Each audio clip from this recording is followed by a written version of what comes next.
Та бизнестэй юу? Би бизнесгүй. Өмнө бол бизнес хийсэн. Тэгээд төрийн ажил хийгээд 8 жил одоо 9 жилдээ болж байгаа. Тэгээд хийж орон нутгийн удирдлагт 8 жил ажилласан тий. Та өөрөө бизнесгүй гэлээ. Одоо энэ бонд, олон зуун тэрбум, энэ олон төсөл хөтөлбөр гээд хөрөнгө оруулалтууд орж ирэхээр энд мэдээж олон төсөл, компани, үйл ажиллагаа, тендер гээд ийм бизнесийн үйл ажиллагаанууд явагдана. Та ер нь ашиг сонж болохоос ангид байж чадах уу? 2016 онд цастраг болчоод аав дээр очиход миний аав сумын жаргалан сумын дараах тийм. Аав дээр очиход аав маань нэг л зүйлийг хэлж ирсэн. Тухайд амьс хэрэг байсан. Том төрийн тамга авлаа. Тэ? Зөв ажиллаарай. Эргээд харах чинь нэр чинь бүтэн мөрчин цэврээ байх ёстой шүү. Янз бүрийн алдаа тутал гаргахад чиний урд байгаа аавтайгаа чи цуг тэр асуудлыг ордог шүү. Чи нэр чинь нэрний урд байгаа одоо эцгийн нэр тийм маань нэр цуг одоо ялгдаж уддаг. Эргээд би буруу эргээд харахад мөр маань хэрвээ бохирдсон байх юм бол надаар өгүүлдэг үр хүүхдүүд маань бас мөн ялгаагүй юм асуудал гарах учраас аавынхаа загсан захиасыг нэгт би илүүж явж байгаа. Яг 8 жилийн дараа би ягаад ч юм 2016 оны 11 сарын 4-ний өдөр жаргал семестрийн тамгыг авч ялаа. Би яг 2024 оны 11 сарын 4-ний өдөр Эрдэнэт хотын тамгыг хүлээж авсан. Ингээ нэг цаг хугацаа давцлаа тий.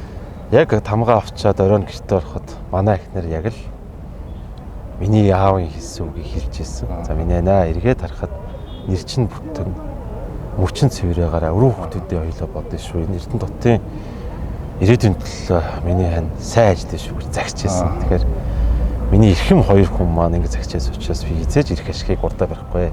Учраас би энэ байгаа хугацаанд Эрдэнэт хотын хөгжлийн төлөө хоёр гүйцэтгэлээр бүх зүйлээ зориулж ажилланаа. Өнөөдөр Эрдэнэт эдийн засгийн форум болж байна. Та форумын нээлтэд танилцуулсан ихтгэлтэй Эрдэнэт үйлдвэрийн энэ одоо нөмөр нүүлгийг ингээ хасах юм бол Орхон аймаг эдийн засгийн өсөлтөөрөө 21 аймгийн бараг сүүл явж байна, сүүл мушгиж байна, 19-т явж байна гэж та хэллээ. Яагаад юм байгаа? Эрдэнэт үйлдвэрийн баялаг бүтээгчдийнхаа орлогыг тусдан тавиад Эрдэнэт хотынхаа орлогыг аваад үзэхэд бид нар 21 аймгаас 19 буюу нэг хүнд ногдох дотоодын нийт бүтээгдэхүүн маань $4 сая төгрөг. Бид үүдийн өмнө Уус аймаг $5 сая төгрөг дотоодын нийт бүрдүүлж байна. За яагаад 30 вэ гэхээр бид бүгд газар нэгт газар дутах багтай, хоёрт хөдөө аж ахуйн дэлгүүр газар гарах багтай, усаа халуун холоос татдаг. Тийм учраас бид бүгд энэ жижиг газар нутагтай дээрээ давуу байдлаа ашиглаад хөгжих ямар боломж байна гэдгийг тодорхойлохын тулд өнөөдөр эдийн засгийн форумд бүтээлч за ухаалаг доктортойгоор хүчээ гэсэн уриалт төвчүүдэд 60 төсөл хөтөлбөрийг хэрэгжүүлж Эрдэнэт үйлдвэрээсээ тусдаа бас дотоодын нийт бүтээгдэхүүнээрээ устдаа тэргүүлэхийг зорилго тавьж байгаа. Эрдэнэт үйлдвэр бид нар хамтдаа явна. Гэхдээ Эрдэнэт үйлдвэрээс гадна Эрдэнэт хот маань дотоодын нийт бүтээгдэхүүн үйлдвэрлэдэг эдгээрээ орлогыг нэмэгдүүлсэн тийм үйлдвэрүүдийг байгуулахын төлөө зорж явж байгаа гэсэн. Тийм. Өөрөөр хэлбэл Орхон аймаг Эрдэнэт хот маань нөгөө уул уурхаагаас хараат уул уурхаа түшгэлсэн эдийн засгтай байгаа учраас би нэг доглон байна л гэж хэлэх гээд байгаа юм л. Доглон эдийн засгтай тийм. Ер нь бол тийм яг зөв. Доглон яваад байгаа. Цэг халах чадахгүй байна. Тэгэхээр нөгөө хөл нь юу байх хэвтэй? Давуу тал маань бид нар дэд үтсээ ойрхон байхгүй юу? Дулааны станц байна, төмөр зам байна, автомаар холбогдсон тийм. Тэг учраас энийг ашиглаад бид өдөр биотехнологийн хот буюу био үйлдвэрүүдийг байгуулъя гэж.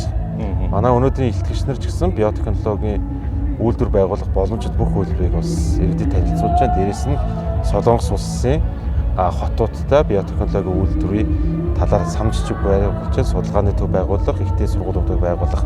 За мөн одоо хөдөө аж ахуйн их сургууль, ангахын их сургууль, шинжлэх ухааны технологийн их сургуульд бас биотехнологийн хувьд хамтран ажиллах гэрээг бас санамжиж сайн үйлдэлээ. Биотехнологи гэдэг энэ зүйл маань форум дээр яригдаад гарын үсэг зураад нэг цаасан дээр үлдээд үлгэр болоод амар сайхандаа жаргачих үедээ гэдэг ийм бас болгоомжл байна.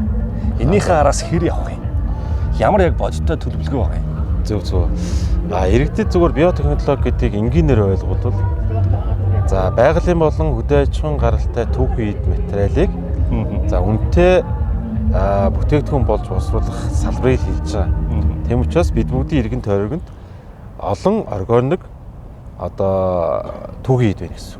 Эднийг бид бүгд үнэтэй бүтээгдэхүүн болгоё. Тухайлбал бид нар хоо сайхан бүтээгдэхүүн үйлдвэрлэе, хүнсний нэмэлт бүтээгдэхүүн үйлдвэрлэе, за эрүүл мэндийн бүтээгдэхүүн үйлдвэрлэе гэж. Сая бид нар Тэрэгүү хоттой хамтраач нар гэрээ байгуулахад хоо сайхны бүтээгдэхүүнийг энд борлуулад, энд судалгааны төвийг үүсгээд байгуулад тэгээ үйлдвэрийг байгуулъя гэж зорж байгаа. Хойд үсгийн хэмжээнд байгаа түүхий материалуудаа эцсийн бүтээгдэхүүн болгох боломжтой. Наад заханд бид нар бордооны үйлдвэрийг гаргах хэрэгтэй. Тэ? Ноос, малаас гардаг ноосыг хайж जैन. Тэрийг бид нар бордооны үйлдвэр болгоод дахиж ашиглах, өөр одоо үйлдвэрт ашиглах, салбарт ашиглах боломжийг бас бид төлөөд эрхчил үндэсээс гаргаад энэ үйлдвэрлэлүүд тодорхой хэмжээний төр хувийн хөгжлийн түвшлийн хамт хийж хэрэгжүүлэхээр төлөвлөж байгаа. Гэхдээ аль болох бид нар нэлээд тооцоо судалгаатай юм ихгүй бол яг таны сэмжлүүлж байгаа шиг цаасан дээр буугаад үлдэх хүндлээд явах хэрэгтэй. Одоо Улаанбаатарт бол хит төвлөрөл, замын төвчл, стресс бухимдал, агаарын одоо бохирдол гээд асуудал тэнд их байна. Энд ирж амьдрий, аль эсвэл энд бизнес эхлүүлээ, үйлдвэрлэл үйлчлэгээ хийж байгаа хүмүүст та зориулж тэдэнд хандж юу шилж чадах вэ? Тэдэнд юу амлаж чадах вэ? За бид 2024 онд Орхон аймагт 3587 иргэн шилжиж ирсэн байна. За 2100 орчим иргэн шилжиж явсан байна. Шилжиж ирсэн иргэдийг харахад нэг 65 орчим хувь нь Улаанбаатар хотоос нь шилжиж ирсэн. 106 мянган хүн амын маань 97% нь нэг газараа төвлөрсөн байна. Тэгэхээр энд бизнес эрхлэх боломж бас байна гэж харагдана. Бизнес эрхлэгчид хардаг. Тийм учраас тэр нийслэлд шилжиж байгаа хүмүүс бол бизнесийн салбар байна, зах зээл байна.